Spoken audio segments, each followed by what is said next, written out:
First ever factory outlet, Chandanagar, Mukunda Jewelers, opening soon. No making charges. మా సాంప్రదాయం ఏంటంటే అమ్మ, అమ్మవారి యొక్క మూల పరంపర మాది. ఇప్పుడు లేదు ఈ పరంపర. ఓకే. ఆసేతు హిమాచల పర్యంతం చూసినా ఎక్కడూ లేదు ఇప్పుడు. శ్రీ విజయ సాధనలో ఉన్నారు కొంతమంది, కానీ మీరు అన్నట్టుగా ఉన్నారు. మా వేషధారణ లాగా మాలాగా లేరు. ఓకే, అలా లేరు అని మీరే చెప్తున్నారు కదా గురుగారు. మరి మీరెందుకు ఈ రకంగానే ఎంచుకున్నారు? నేను 6 నెలలు తపస్సు చేశాను. ఎస్పెషల్లీ నా యొక్క డ్రెస్ కోడ్ అనుకోండి, లేకపోతే నా వేషధారణ గురించి, ఏ మంత్ర సాధన నేను చేయాలా, ఏ దేవత ఆరాధన చేయాలా, ఎవరి గురించి నేను తపమాచరించాలని దాని మీదనే 6 నెలలు రీసెర్చ్ చేశాను నేను. తపస్సు. ఓకే. అయితే గురుగారు, సామాన్యంగా గురువులు అనగానే, పండితులు అనగానే బ్రాహ్మణ కులానికి సంబంధించిన వారే ఎక్కువగా ఉంటుంటారు. మీరు చూస్తే అలా కాదు. మరి ఈ వైపుకు మీరు ఈ మార్గంలో వచ్చే ముందు నేను గనక సమాజానికి ఏదో చెప్పాలి, చెయ్యాలి అనే ఒక తపనతో వస్తున్నాను. మామూలుగా జనాలు అంటే కుల మతాల గురించి ఎక్కువగా భేదాలు అనేవి చూపిస్తూ ఉంటారు. నన్ను ఆదరిస్తారా, నేను చెప్పింది వాళ్ళు తీసుకుంటారా అనే ఆలోచన మీకు ఏ రోజైనా వచ్చిందా గురుగారు? రాలేదు, రాదు కూడా. ఎందుకంటే మంచిని ఎవరైనా స్వీకరిస్తారు తల్లి, దాంట్లో అభ్యంతరం ఏం లేదు, అనుమానం ఏం లేదు. ఇప్పుడు సమాజంలో ఇప్పటి వరకు నేను చెప్పిన ప్రతి మాట, ప్రతి జ్ఞానం కూడా వాస్తవికతనే. భగవతి సాక్షిగా నేను ప్రతి సత్యమే చెప్తాను. ఇంకొక విషయం ఏంటంటే అనాధారంగా నేను ఏది చెప్పను. ప్రతిదీ కూడా ప్రతిదాని వెనుక ఒక పరిజ్ఞానం, ఒక వైజ్ఞానిక దృక్పథం, దార్శనికత కంపల్సరీ ఉంటుంది నా విషయంలో. వితౌట్ దార్శనికతతో ఏది నేను చెప్పను. ఒక దాన్ని చెబుతున్నానంటే నేను ఫస్ట్ దర్శిస్తాను. ఎవరన్నా కష్టమని నా అమ్మ దగ్గరకు వచ్చి నా ముందుకు వచ్చి మాట్లాడినా కూడా ఆ కష్టాన్ని 1కి 10 సార్లు నేను అనాలిసిస్ చేస్తాను. ఈయన కష్టానికి గల కారణం ఏమిటి? స్వయంకృత అపరాధమా? ఎవరైనా ఏమైనా చేశారా? ఈయన మీద ప్రయోగాలు ఏమైనా చేశారా? చేసిన పాపమా? పోనీ ఈయన చేసుకున్నాడా? పెద్దలు చేసిన పాపాలు ఏమైనా వెంటాడుతున్నాయా? పితృకర్మలు ఉన్నాయా? ఏంటి అని బాగా తెలుసుకున్న తర్వాత ఆయనకి ఏ మంత్రానుష్ఠానాన్ని ధారబోయాలో ధారబోస్తాను.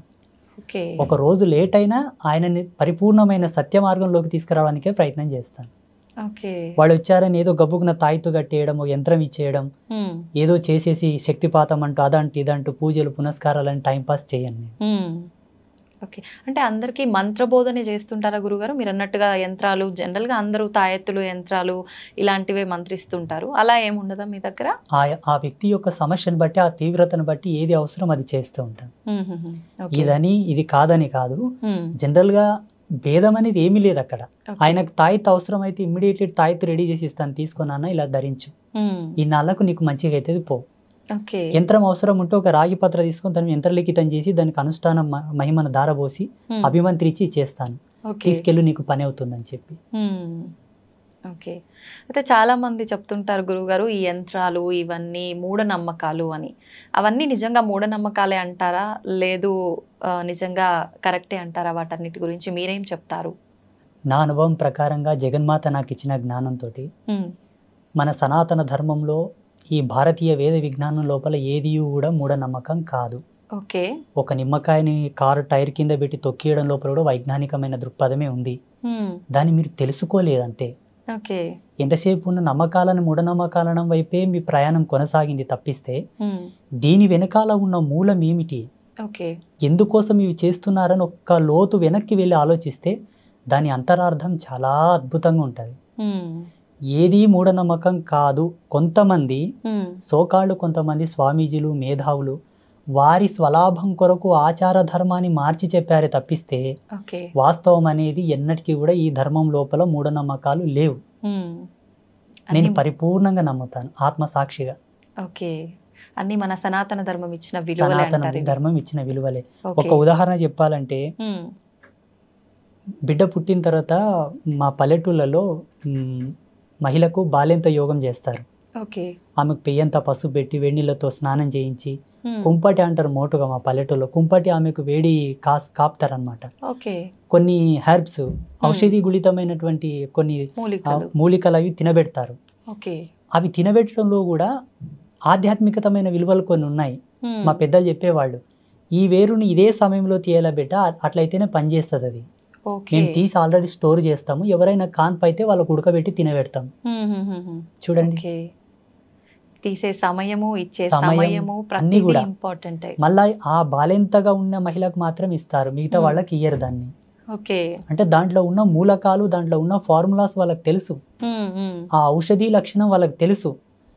వాళ్ళేం కంప్యూటర్లో చూసి ల్యాబ్లో టెస్ట్ చేసి తీసిలేరు మళ్ళీ దాన్ని. అవునవును, అనుభవం, అంతే. అనుభవానికి మూలం ఆధ్యాత్మికత, ధర్మం, మాలాంటి గురువులు చెప్పిన జ్ఞానం, ఓకే. ఆయుర్వేదం మీద పట్టున్న కొంతమంది ఋషులు చెప్పిన జ్ఞానం లక్షల సంవత్సరాల పూర్వమే చెప్పారు. అవును. దాన్ని అనువంశికంగా అలాగే తీసుకుంటూ వచ్చారు ఇప్పటి వరకు.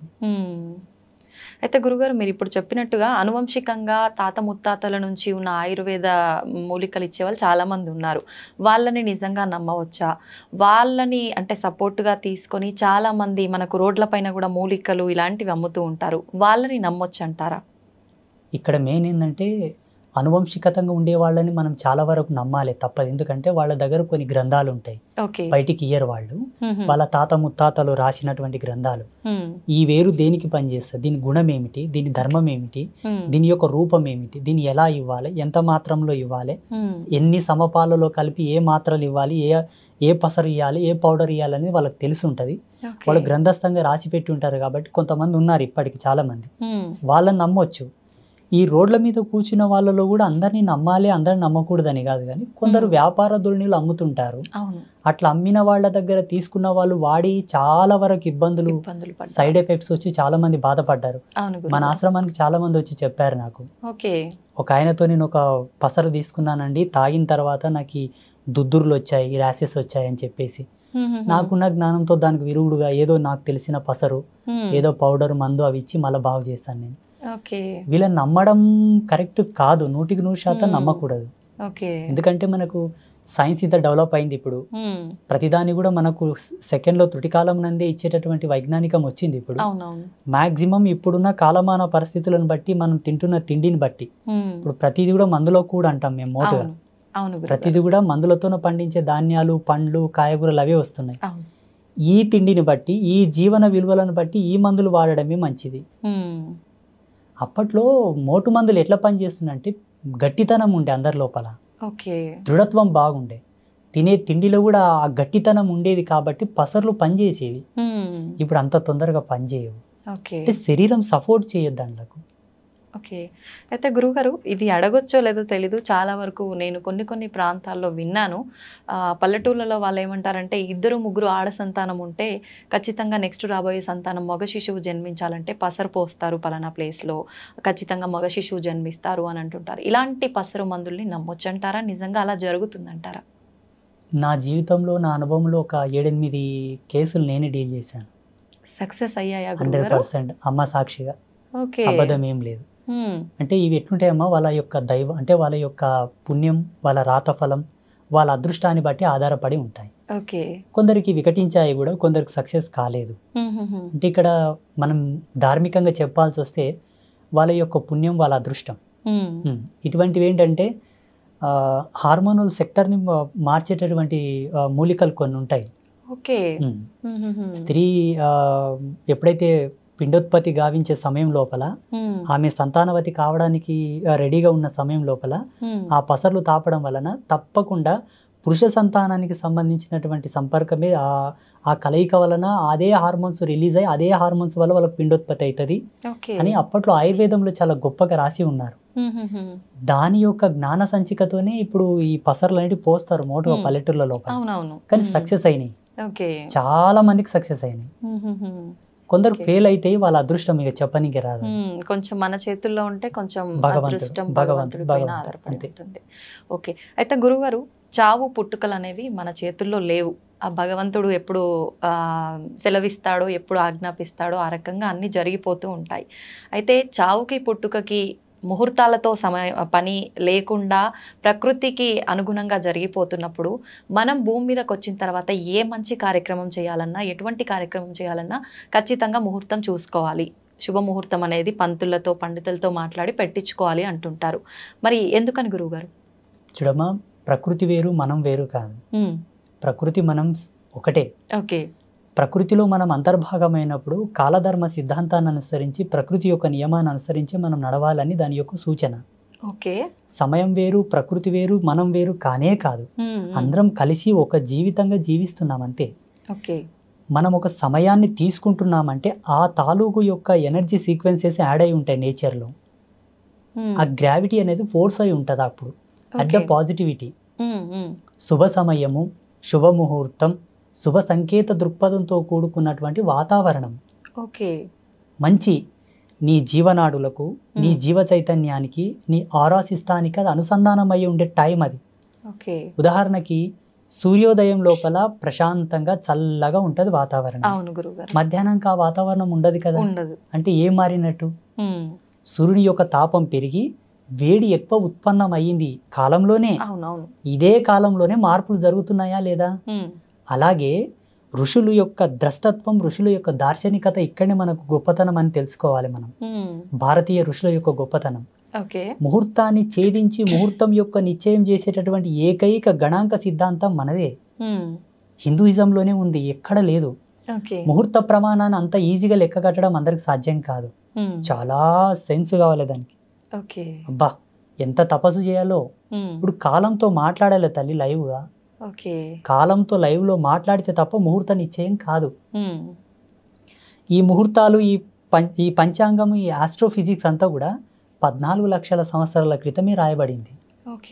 14 లక్షల సంవత్సరాల క్రితం రాయబడ్డటువంటి పంచాంగంలోనే రేపు వచ్చే అమావాస్యకు సూర్యగ్రహణం ఉంది, ఇప్పుడు వచ్చే అమావాస్యకు సూర్యగ్రహణం ఉందని ఇప్పుడే మన పంచాంగంలో రాశారు. కరెక్ట్ ఆ రోజు సూర్యగ్రహణం పడుతుందా లేదా మీరు చెకప్ చేసుకోండి కావాలంటే. 100% మన పంచాంగంలో చెప్పిన ముహూర్తంకే సూర్యగ్రహణం పడుతుంది. అంటే 14 లక్షల సంవత్సరాల క్రితమే నిశ్చయమైనటువంటి ముహూర్తాలే ఇప్పటికీ ఉన్నాయి. అమావాస్య, పౌర్ణమి, గ్రహాలు, నక్షత్రాలు, మనకొచ్చే పుష్కరాలు, కుంభమేళ, ప్రతి ఒక్కరు పెట్టుకునే ముహూర్తాలు, ఎవ్రీథింగ్ ఆల్సో, ప్రతిది కూడా. అంటే ఇది ఎంత డెప్త్ అండ్ డెప్త్ సైన్స్ అంటే అమ్మ, మానవుడు కొన్ని లక్షల యోజనాల కిందికి వెళ్తే తప్ప ఈ అర్థం మనకు రాదు. కానీ ఋషులు ఎలా ఇచ్చారో, అందుకే గురువుని సాక్షాత్తు భగవంతుడితో సమానం పోల్చారు మన ధర్మంలో. భగవంతుడే ఒక మనిషి వచ్చి మనకి ఇన్ని అద్భుతాలను ఇచ్చాడని నేను భావిస్తున్నాను. ఇప్పుడు రేపు అన్నది కూడా భవిష్యత్తే కదమ్మా. వచ్చే అమావాస్యకే సూర్యగ్రహణం పడుతుందని ఇప్పుడు పంచాంగంలో రాశారు కదా. వీళ్ళు రాసిన దానికి అక్కడ గ్రహాలు మారుతున్నాయా, లేకపోతే అక్కడ గ్రహాలు మారేదాన్ని బట్టి వీళ్ళు రాశారా? మారేదాన్ని బట్టే వీళ్ళు రాశారు. వీళ్ళకి ఎలా తెలుసు? అప్పుడు రాకెట్స్ లేవు కదా గ్రహాల దగ్గర పోవడానికి. ఇప్పుడు ఏరోప్లాన్స్ ఉన్నాయి, అప్పుడు రాకెట్స్ లేవు కదా. ఒకవేళ మా ధర్మం లోపల విమానాలు ఉన్నాయి, పుష్పక విమానాలు ఉన్నాయి అంటే నువ్వు నమ్మరు. పోనీ అట్లానే పోయి చూసిండ్రంటే కూడా నమ్మరు. లేవు, ఇప్పుడిప్పుడే కనిపెట్టారా అని అంటారు. నిజంగా ఉన్నాయా గురుగారు పుష్పక విమానాలు? 100%, 100% ఉన్నాయి. ఆత్మసాక్షి ఉన్నాయి. చూడమ్మా, ఈ కాలంలో లేదేది మానవుడు కనిపెట్టాడు. ఇది వరకు ఉన్నది ఏదో ఆయనకు ఆ దార్శనికత వచ్చే కనిపెడతాడు. ప్రతి సైంటిస్ట్ అయినా, ఏ ఫార్ములా అయినా, ఏ పరికరమైనా సరే కాలంలో లేనిది ఏది ఆయనకు ద్రష్టత్వంలోకి రాదు. ఉన్నదే వస్తుంది. వాళ్ళ యొక్క ప్రజ్ఞా పాఠవాలను బట్టి వాళ్ళు శోధించుకొని దాన్ని కనిపెట్టి రిలీజ్ చేస్తారు బయటికి. ప్రతిదీ కూడా ఒకప్పుడు వాడబడిందే మనకు జ్ఞానం లోపలికి వస్తుంది. ఓకే. అయితే గురుగారు, అంత జ్ఞానంతో ముందుగానే జరగబోయేది కూడా ఆలోచించి ఇన్ని డిసైడ్ చేసిన పండితులు, ఇలాంటి పెద్దవాళ్ళు చాలా మంది ఉన్నారు.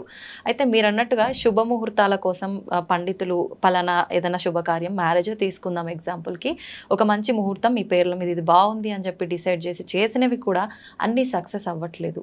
అది శుభముహూర్తం అని డిసైడ్ చేసిన తర్వాత అవి ఎందుకు విఫలం అవుతున్నాయి అంటారు? విఫలం అంటే ఎలా? అంటే సక్సెస్ అవ్వకుండా డివోర్స్ వరకు వెళ్ళటము, మధ్యలోనే విడాకులు అయిపోవడము, లేదంటే కలిసి ఉన్నా కూడా వాళ్ళిద్దరికి పడకుండా చీటికి మాటికి గొడవలు, ఇలా చాలా చూస్తుంటాం కదా గురువుగారు. ఎందుకు అలా అవుతున్నాయి? కాలం అంటే 5 ఎలిమెంట్స్: భూమి, నిప్పు, నీరు, గాలి, ఆకాశం. ఈ 5 ఎలిమెంట్స్ యొక్క సమ్మేళనమే కాలం, టైం. టైంకి ప్రత్యుత్తరమైన రూపమే ప్రకృతి. ఈ ప్రకృతి పంచభూతాలు, పంచభూతాలే కాలం. ఇవేవి వేరు కాదమ్మా, అన్నీ ఒకే సర్గ. అయితే పంచభూతాల ప్రమోదంగా వచ్చేటటువంటి ఆ యొక్క పాజిటివిటీ ఏదైతే ఉందో అది నీ జీవధర్మ సిద్ధాంతానికి అనుసంధానం కావాలని ముహూర్తం ఉంది. ఇక్కడ ఒకరినొకరు అర్థం చేసుకొని కాపురం చేయనికి చేతగాక హోదాలు అడ్డం పెట్టుకొని, డబ్బు అడ్డం పెట్టుకొని, నీ జాబ్ తక్కువ, నా జాబ్ ఎక్కువ, నీవు నాతో కలిసి అంటే వ్యక్తిగత భేదాలు పెట్టుకొని విడిపోవడానికి ముహూర్తానికి సంబంధం లేదు. ప్లీజ్. ఇది వ్యక్తుల యొక్క సహజ సిద్ధమైన నిర్మాణంలో జరిగే కాపురాలి వల్ల. దీనికి కారణం ఏంటంటే ఇప్పుడున్న సామాజిక రుగ్మతలు, ఒకరితో ఒకరిని పోల్చుకుంటున్నారు. అవును. ఆ పోలిక వల్ల విభేదాలు వచ్చి విడిపోతున్నారు చాలా మంది. ఇంకొంతమంది సర్దుకోవడం లేదు, ఓపికలు లేవు మన వాళ్ళకి. ఇప్పటి మానవునికి ఓపిక లేదు. అప్పట్లో పాతకాలంలో ఎన్ని విపత్తులు వచ్చినా, ఎన్ని ఇబ్బందులు వచ్చినా ఓపిక గట్టి ఉండే. ఓపిక ఎంత దృఢమో జన్మ అంత సార్థకత అని చెప్తారు మన ధర్మంలో. ఓపిక లేని వాళ్ళ జన్మలు సార్థకతను పొందవు. ఓపిక లేకపోవడం వల్ల విడిపోతున్నారు, కానీ ముహూర్తం ఏం తప్పు లేదు ఆడ. ముహూర్తం యొక్క సిస్టమ్ వేరు. ఇప్పుడు ముహూర్తాలు, ఈ నక్షత్రాలు, ఈ పంచాంగాలన్నీ 83 లక్షల జీవరాశులు పాటించవు. మనిషి ఈ పరివర్తనలోకి రాగలిగాడు. ఈ విజ్ఞాన శోధన చేశాడు మానవుడు. ఈ కాలగణన సిద్ధాంతాన్ని మనం మాత్రమే ప్రతిపాదించాం, మిగతా జీవరాశులు కాదు. అందులో ఒక మంచి చెడు, ఇది శుభం, ఇది అశుభం, ఇది ఒక ఆరోగ్యకరమైనటువంటి వ్యవస్థ. ఇక్కడ మనం చెడిపోయి మళ్ళీ ముహూర్తాన్ని నింద చేయడం ధర్మం కాదు. అంటుంటారు కదా గురుగారు. కానీ అంటే ఈ మధ్య కాలంలో అంటే పెట్టిన ముహూర్తం కరెక్ట్గా లేదేమో, కరెక్ట్గా వీళ్ళిద్దరికి మ్యాచ్ అవ్వలేదేమో, ఆ పంతులు అంటే ఎలా డిసైడ్ చేశాడో ఇలా జరిగిపోయింది. ఆ విషయానికి వస్తే మీకు ఒక ఎగ్జాంపుల్ చేస్తాను. సీతారాములు నడయాడిన కాలం, ఆ కాలం ధర్మవంతంగా ఉండేనా? ఇప్పుడు ఈ కాలం ధర్మవంతంగా ఉందా? ఆ కాలమే ధర్మం. ఆ కాలంలో ధర్మం సమున్నతంగా ఉండి. అవును. ఎందుకంటే శ్రీరామచంద్ర ప్రభుల వారు పుట్టినప్పటి నుంచి వారి అవతార సమాప్తి అయ్యే వరకు కూడా ధర్మం సమున్నతంగా ఉన్నదని చెప్పి మన గ్రంథాల ఆధారంగా చెప్పబడి ఉన్నాయి. ఎంతో మంది ఋషులు కూడా చెప్పారు. శ్రీరామచంద్ర ప్రభుల వారి యొక్క ముహూర్తం ఎవరు పెట్టారు? పెళ్లికి ఎవరు నిశ్చయం చేశారు?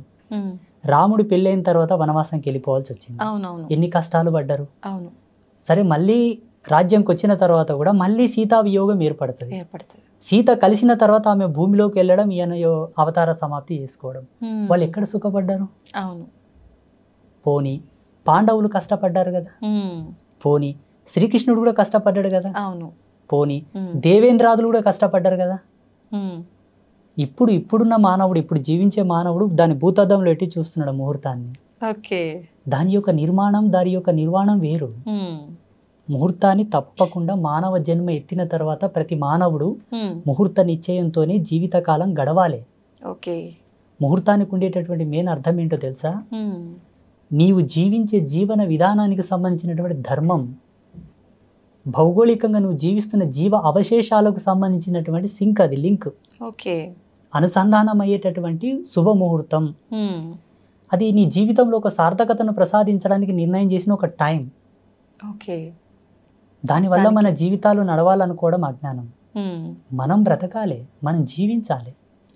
ప్రతి దాంట్లో సహనం, ఓర్పు, నిగ్రహము, విచక్షణ రహితమైనటువంటి జీవితాలే కొనసాగుతున్నాయి తప్పిస్తే జ్ఞానవంతమైన జీవితాలు లేవు కదా సమాజంలో. గురువుగారు, ఎక్కువగా భగవంతుడి ఆరాధనలో ఉన్న వాళ్ళకే కష్టాలు, ఇబ్బందులు ఎక్కువగా ఉంటుంటాయి అంటుంటారు. ఎగ్జాంపుల్కి తీసుకుంటే కూడా చాలామంది ఎక్కువగా దేవుడి పైన భక్తి ఎక్కువగా ఉండి ఎక్కువ పుణ్యక్షేత్రాలను దర్శించుకోవడానికి, దేవుడిని దర్శించుకోవడానికి వెళ్తూ ఉంటారు. అలా వెళ్ళే ఆ సమయంలో కొంతమంది ప్రమాదవశాత్తు ప్రాణాలు కూడా కోల్పోతూ ఉంటారు.